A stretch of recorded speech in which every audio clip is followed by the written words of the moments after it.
What's up, everyone? Welcome to This Day in Philly Sports History for November 16th, 2024. I'm your host, Jim Montgomery. Welcome to a Saturday edition of the podcast. Full disclosure, I did not watch or do anything last night. I had every intention of going over to a buddy's house to watch the Tyson Paul fight. Wanted to watch the Temple game. Wanted to watch the Sixers. And about 8:15, once the kids went to bed, I sat down, was going to have a beer, and next thing I know, it is 12:30. So I feel well rested and refreshed. But you ever have one of those weeks where it's just mentally exhausting between work? My wife was sick. My mother-in-law had knee replacement surgery. Like, it was just a chaotic week. Had every intentions of going out and enjoying the slate of sporting events. Instead, I fell asleep on my couch sitting up, and now my neck is sore. So I guess this is what happens when you're over 45. But anyway, let's start with some quick housekeeping notes. Be sure to follow me on social media, Jimbo_Mont at Twitter and TikTok, on Instagram at PhillyJimbo. Subscribe to the YouTube channel at Jimbo_Mont, and continue to spread the word. We got some good things going here. We've been featured in the On Pattison newsletter, so be sure to check them out. Making some connections, doing some good things, but it's nothing without you. So continue to spread the word, and let's have some fun. Big ideas heading into 2025, looking at changing my setup a little bit, so let's continue to grow. The Philadelphia Sports Hall of Fame Heritage Collection is now available online. Just waiting on the final edits to be made, and then I will have some photos from the induction ceremony last week. And if you want to watch the full induction ceremony, the link to that is in the description, as well as the link to the Heritage Collection. And we are now live. I was going to start it tomorrow, decided to open it up a couple days early. The second annual This Day in Philly Sports History gift and food drive benefiting the Maddie and Dixon Community Cupboard in Ambler is now live. We've already exceeded last year's donations. So thank you for that. We still have 2 weeks, so let's blow that number out of the water and then get ready to get set up for the reverse advent calendar. The link to the GoFundMe is in the description. If you have any questions, feel free to reach out. You may also make donations directly to the Maddie Ann Dixon Community Cupboard. Just let them know that it's for the This Day in Philly Sports History gift card drive, and they will take care of it for you. But again, thank you. I just feel blessed to have this platform and want to use it to do something good for our friends and neighbors. So let's make some holiday magic happen. Click on the link, make a donation, and again, let's blow those numbers out of the water. All right, let's start with a recap of yesterday's question of the day. I asked you, who was the GOAT of Thursday night's game? Really no surprise. I don't necessarily agree with this, but 74% of you said that Saquon Barkley was the GOAT. Hard to argue that. I think the way the secondary played, they would have been my vote. Lots of votes for some write-in votes. Zach Bond got a couple. I had somebody actually say Dan Quinn for his coaching. We'll see. I had a non-Eagles and Commanders fan vote for Jalen Hurts because it helped his fantasy team out. So we definitely had some fun with this yesterday. Scott from Ben Salem really wanted to go with Jalen Carter, but just said that Saquon Barkley is the key to this season, and really that's going to be the vote until he is not the key to our season. Let's hope that he will always be the key. So thank you to everybody who reached out. Scott from Ben Salem for using the Back to the Future voice and text line. We have a stress-free weekend of football. So let's start there. Just a couple quick put a bow on the Commanders game as we just relax and head into the Rams preparation for next week. I don't know if you saw this, but this was great. I did not see it live. I saw it yesterday on Twitter, but on the Amazon Prime post-game show, they were interviewing Saquon Barkley, and there was a ton of Eagles fans still in the stadium, which, I mean, if you ever driven home from there after a game, traffic is terrible, so it made sense that they were standing there. But they had a very, very loud "Thank you, Giants" chant, which they had to stop and acknowledge. And Saquon was just like, "Oh man, this is great." But they were like, "Thank you, Giants," and a lot of Giants fans are not happy about this.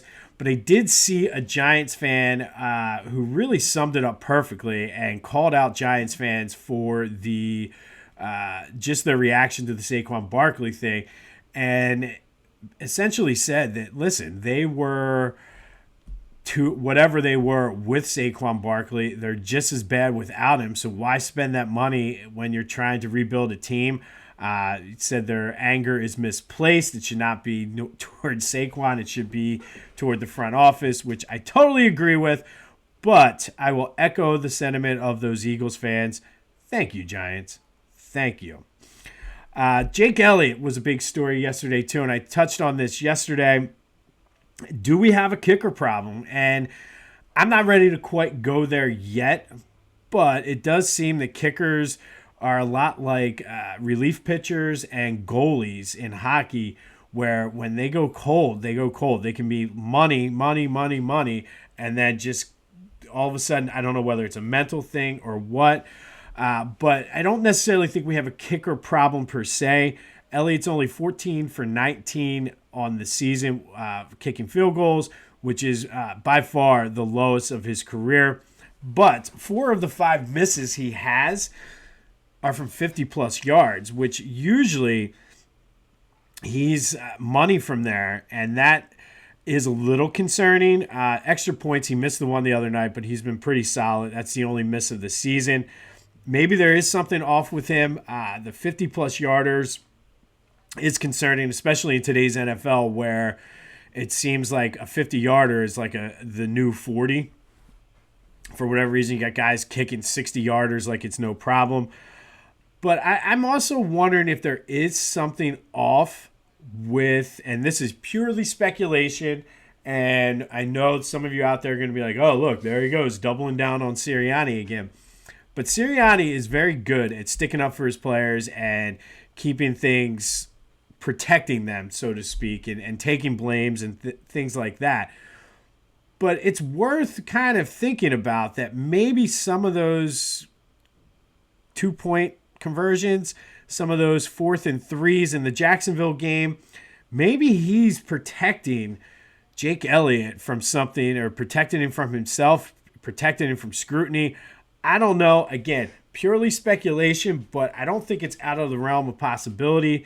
Sirianni is known, again, for being a player's coach, having his players back. They all love him for that. So I think this story is worth watching. Again, I know nothing. This is purely speculation, but it would not surprise me if that is the case. But no Eagles game tomorrow. Tomorrow we'll focus on what we should be watching as Eagles fans across the NFL. But enjoy the stress-free weekend. Speaking of the opposite of stress-free, Sixers lost 98-86 to the Magic last night in a League Cup game, pretty much ending any hope they had of winning the League Cup. I don't think, or the NBA Cup, whatever they're calling it. I don't think we care, but they're now 0-2 in pool play. Jarrett McCain was good again.